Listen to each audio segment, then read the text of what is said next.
नमस्कार, आप देख रहे हैं एमपी न्यूज। मैं हूं शविता सिंह और पेश है मध्य प्रदेश की अब तक की सबसे बड़ी और ताजा खबरें। राजनीति से लेकर जनता की समस्याओं तक, मौसम से लेकर विकास की योजनाओं तक हम लाए हैं आपके लिए पूरे प्रदेश की हर बड़ी खबर बिल्कुल साफ और सटीक अंदाज में। चलिए नजर डालते हैं आज की टॉप हेडलाइंस पर। इससे पहले आप कमेंट में बताएं कि आप मध्य प्रदेश के किस जिले से और कौन से शहर से हमारी वीडियो को देख रहे हैं। भोपाल में डिप्टी सीएम जगदीश देवड़ा ने किया बजट संवाद। कहा, आंकड़ों का दस्तावेज नहीं, आम जनता की आकांक्षाओं का प्रतिबिंब बनेगा बजट। एमपी के डिप्टी सीएम जगदीश देवड़ा ने सोमवार को भोपाल में बजट संवाद किया। उन्होंने कहा है कि जन अपेक्षाओं के अनुरूप मध्य प्रदेश का बजट तैयार किया जाएगा। आगामी 3 वर्षों के लिए रोलिंग बजट तैयार करने की पहल करने में मध्य प्रदेश देश का पहला राज्य बनेगा। हरदा के नेहरू मैदान में 21 दिसंबर को हुए करनी सेना के आंदोलन पर सवाल खड़े हो रहे हैं। करनी सेना ने यह आंदोलन 21 सूत्रीय मांगों को लेकर किया था। इसमें प्रदेश भर से करीब 20,000 लोग शामिल हुए। करनी सेना ने दावा किया था कि ये मांगें सभी समाज के लोगों की हैं, लेकिन 11 घंटे तक चला ये आंदोलन केवल एक मांग पूरी होने के बाद ही खत्म हो गया। पूर्व मुख्यमंत्री स्वर्गीय कैलाश जोशी के बेटे और पूर्व मंत्री दीपक जोशी की एक और शादी चर्चा का विषय बनी। इससे पहले 2 और महिलाएं दीपक जोशी की पत्नी होने का दावा कर चुकी हैं। जोशी ने 4 दिसंबर को महिला कांग्रेस की पूर्व प्रदेश सचिव पल्लवी राज सक्सेना से भोपाल के आर्य समाज मंदिर में शादी की थी। देवास में प्रेमी से शादी करने की जिद में नाबालिग लड़की 50 मीटर ऊंचे मोबाइल टावर पर चढ़ गई। मामला रविवार का सतबास तहसील के धासड़ गांव का है। इसका वीडियो सोमवार को सामने आया। लड़की को टावर पर चढ़ा देखकर गांव वाले घबरा गए। उन्होंने पुलिस की डायल 112 पर सूचना दी। कुछ ही देर में भीड़ जमा हो गई। गांव वाले लड़की को समझाने का प्रयास करने लगे। बताया जा रहा है कि युवक और लड़की का गोत्र एक है, इसलिए परिजन रिश्ते के खिलाफ थे। इसी बात को लेकर घर में विवाद चल रहा था। एमपी के 23 जिलों में रेत के अवैध कारोबार को कंट्रोल करने का दावा करने वाली स्कूल टीचर प्रतिभा राय सस्पेंड हो गई। सागर कलेक्टर संदीप जी आर ने प्रतिभा राय को सस्पेंड करते हुए जिला शिक्षा अधिकारी को 15 दिन में आरोप पत्र देने के निर्देश दिए। एमपी में ब्लाइंड मॉर्निंग 50 मीटर भी दिखाई नहीं दिया। सबसे ठंडे पचमढ़ी में तापमान 4.5 डिग्री। ट्रेनें लेट, सड़कों पर एक्सीडेंट का खतरा। मध्य प्रदेश के कई शहरों में सोमवार सुबह लोग घर से निकले, लेकिन 50 मीटर बाद कुछ दिखाई नहीं दिया। दतिया और रीवा सबसे ज़्यादा प्रभावित रहे। यहाँ घने कोहरा रहा। विजिबिलिटी 50 मीटर से कम रही, जिससे ट्रेनें लेट आईं। सड़कों पर एक्सीडेंट का खतरा रहा। ग्वालियर, जबलपुर, खजुराहो और सतना में दृश्यता 50 से 200 मीटर के बीच दर्ज की गई। वहीं उमरिया में विजिबिलिटी 500 से 1000 मीटर।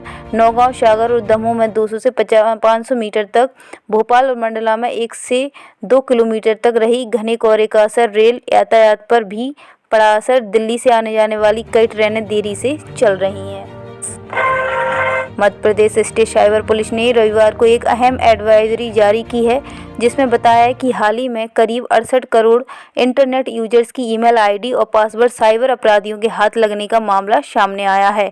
एडवाइजरी में कहा है कि ईमेल अकाउंट हैक हो जाए तो अपराधी इससे social media accounts, internet banking, digital wallet और अन्य ऐप्स तक भी पहुंच बना सकते हैं। इससे बचने के लिए आप पासवर्ड को तुरंत रीसेट करें। ऊर्जा मंत्री बोले, बिजली चोरी रोकने विद्युत थाने शुरू करेंगे। भोपाल में कहा, हमारी यह कोशिश होगी कि 2028 तक बिजली के रेट ना बढ़ें। मध्य प्रदेश में बिजली व्यवस्था सुधार, बिजली चोरी पर नियंत्रण और किसानों को सस्ती व भरोसेमंद ऊर्जा उपलब्ध कराने के लिए सरकार एक साथ कई मोर्चों पर काम कर रही है। ऊर्जा मंत्री प्रद्युम्न सिंह तोमर ने कहा कि प्रदेश में बिजली चोरी रोकने के लिए विशेष पुलिसिंग व्यवस्था विकसित की जा रही है। किसानों को दिन में बिजली उपलब्ध कराने के लिए बड़े पैमाने पर सोलर पंप योजनाओं पर काम तेज किया है। मुख्यमंत्री सोलर पंप योजना और कुसुम योजना के तहत प्रदेश में सैकड़ों मेगावाट सौर ऊर्जा क्षमता विकसित की जा चुकी है। एमपी से सांवलिया सेठ दर्शन करने गया था। सुरक्षा कर्मियों ने नाक की हड्डी तोड़ी। नीमच के 24 वर्षीय प्रियांशु मालवीय के साथ राजस्थान के सांवलिया सेठ मंदिर में मारपीट का मामला सामने आया। फोटो खींचने पर सुरक्षा कर्मियों ने उसे बंद कमरे में ले जाकर पीटा, जिससे उसकी नाक की हड्डी फ्रैक्चर हो गई और नाक पैर से खून बहने लगा। मारपीट के दौरान मोबाइल तोड़ा गया और फोटो वीडियो डिलीट कराया। कांग्रेस ने अंबेडकर का अपमान और संविधान से खिलवाड़ किया। भाजपा अजय मोर्चा के प्रदेश अध्यक्ष भगवान परमार ने सोमवार को देवास में कांग्रेस पर निशाना साधा। भाजपा कार्यालय में आयोजित अजय मोर्चा की जिला बैठक में परमार ने आरोप लगाया कि कांग्रेस ने हमेशा बाबा साहेब भीमराव अंबेडकर का अपमान किया और उन्हें व्यवस्था से बाहर रखने की साजिश रची। परमार ने कहा कि कांग्रेस ने अंबेडकर के जीवित रहते उनका अपमान किया और उन्हें 2 बार चुनाव में हराया। उन्होंने कांग्रेस पर बाबा साहेब के संविधान के साथ खिलवाड़ करने का भी आरोप लगाया।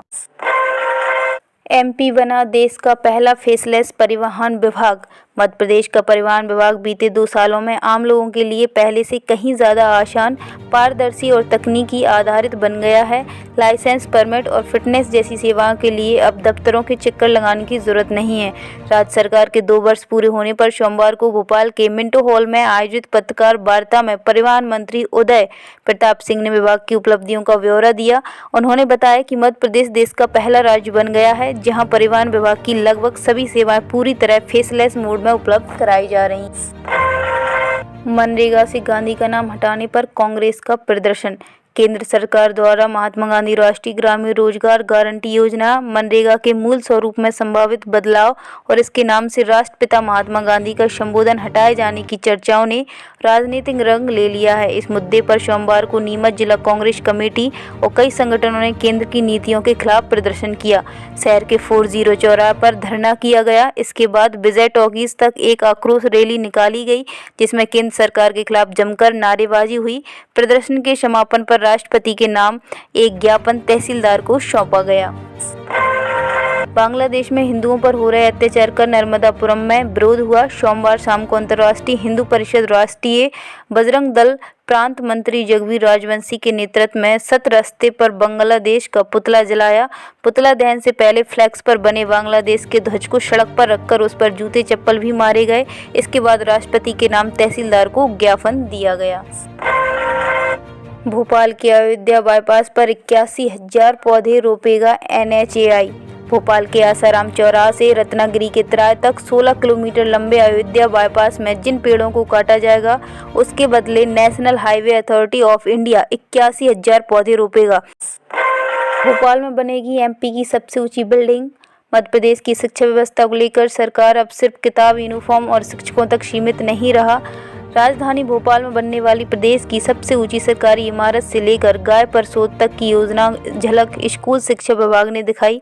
कुशाभाऊ ठाकरे सभागार में आयोजित पत्रकार वार्ता में स्कूल शिक्षा एवं परिवहन विभाग मंत्री उदय प्रताप सिंह ने बताया कि सरकार बच्चों को जन्म से लेकर 12वीं तक सिर्फ पढ़ाने का नहीं बल्कि उन्हें भविष्य के लिए तैयार करने का काम कर रही है।